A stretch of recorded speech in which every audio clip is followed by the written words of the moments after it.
মানুষ মুখ ফুটে সুখ বলে, নিজেকে সুখী দেখায়, কিন্তু মানুষ মুখ ফুটে দুঃখ বলে না, যতক্ষণ না কেউ তা ভীষণ বায়না করে জানতে চায়।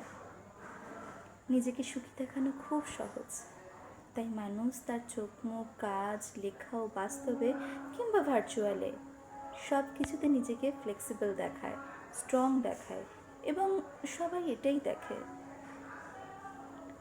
কিন্তু দুঃখ দেখানো কঠিন, দুঃখ জানানোও কঠিন।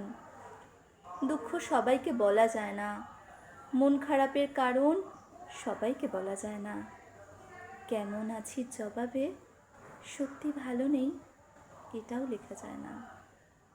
দুঃখ বলার জায়গাটা কমফোর্ট জোন হতে হয়, শোনার আকুতি থাকতে হয়, হাতে সময় থাকতে হয়, ধৈর্য থাকতে হয়, চোখের শীতলতা থাকতে হয়।